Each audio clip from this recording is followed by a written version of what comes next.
Welcome, everyone. Today we're diving into the SCO event that really set the stage for a challenge to the long-standing US-led global order. Absolutely. It's fascinating, isn't it? The event was highly choreographed and it felt like a performance designed specifically to, shake up Western perceptions. Exactly. It was like a very deliberate display of power. President Xi was at the center of it all, presenting himself as if he were the leader of a Right? new global order. Yep, and not only that, the optics were clearly engineered to signal that change in leadership paradigms. It was almost like a theatrical production, wouldn't you say? Oh, totally. It was like, when a stage show is so perfectly planned that every detail screams out its intent. And in this case, the message was loud.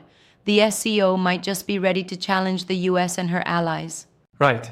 And I mean, with experts like Steve Tsang putting forward his views, it adds a layer of credibility to the argument. He was talking at, what, roughly the 216 mark? Yes, Steve Tsang, director of SOAS China Institute, really underlined that aspect. His insights made it clear that this wasn't a random show. It was a strategic message aimed at rattling the West. Yeah. And then you have Jabin Thomas Jacob, the expert on China-India relations, chiming in later at about 7:12. His comments further drove home that point. This isn't just about symbolism. It's a deliberate maneuver in the geostrategic chess game. Right, and it's interesting how both experts hint at a broader narrative. It's like, while the Western global order has been dominant for so long, here we see a pivot.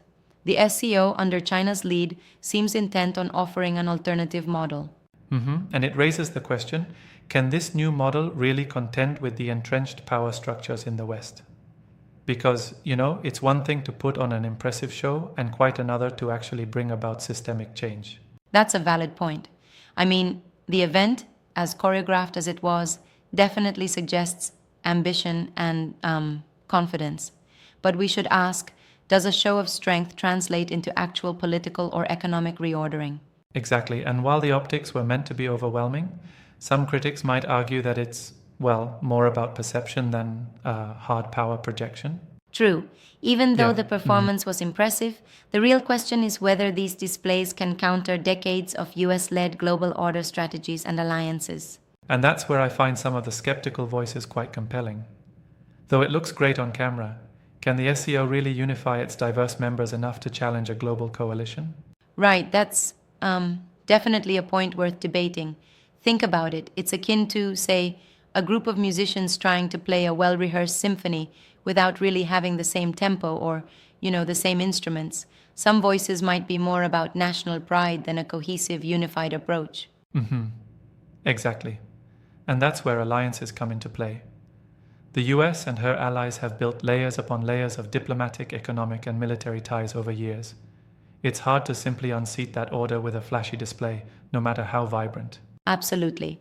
And Yeah. while the SEO event was meticulously planned to showcase strength, whether it translates into real influence in the global system remains to be seen.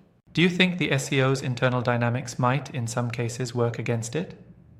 I mean, with so many diverse perspectives in the organization, unity might be more aspirational than practical. That's a fair observation. It's like a grand parade where not every march is in step. The SEO includes countries with distinct national interests, so while the performance was unified on stage, behind the scenes, there could be divergent views. Exactly. And it's one of the challenges with any multinational coalition. Also note that the event undeniably served as a platform for President Xi to not only challenge the West, but also maybe to recalibrate how China sees its role on the global stage. Right. It's almost as if he's saying, look, we're not just playing by the old rules anymore. It's a bold message, and the coordination behind the event suggests a calculated effort to shift narratives. And that brings us to the idea of narratives versus realities.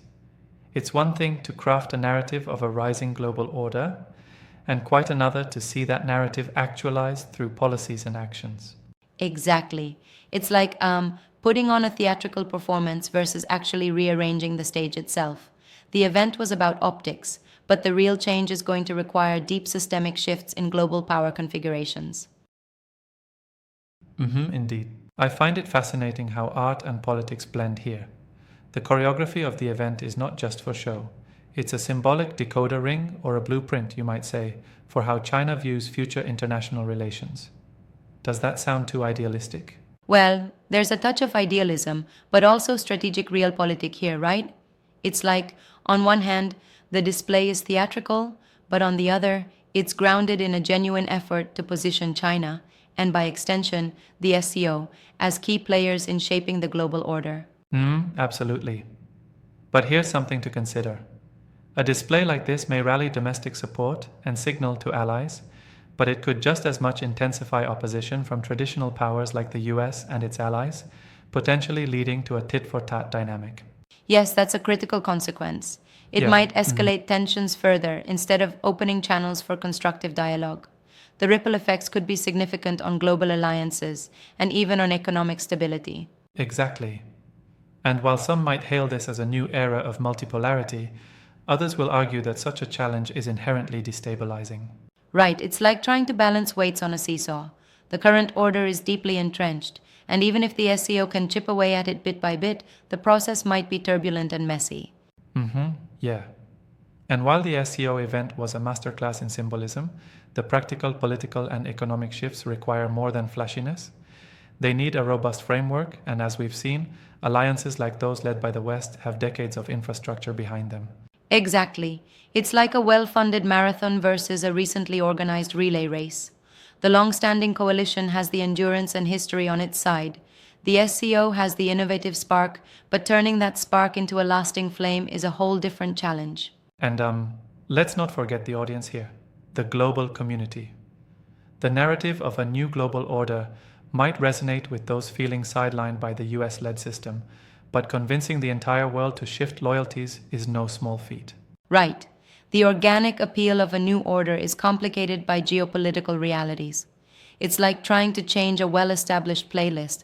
Not everyone's going to agree on the new track without a bit of friction. Yeah, exactly. Now, I have to say, while the event clearly aimed to project strength, it almost feels like a one-sided narrative. Aren't there arguments that such grand displays might, in fact, backfire by straining the internal unity of the SCO? That's, definitely a possibility. While the performance underscores a bold vision, the risk is that ambitious posturing might unearth internal disagreements or even create rifts among member states who may not fully share the same vision for a new global order. And it's a classic case of ambition versus cohesion, right? The more you push the narrative, the more you expose the underlying fissures. Absolutely. And here's the kicker. It's not just about the optics on stage. The real measure of success for the SCO will be in its ability to translate these symbolic gestures into tangible shifts in global politics and economics. Yep, and while it's exciting to see such dynamic moves, we have to watch how the traditional powers react.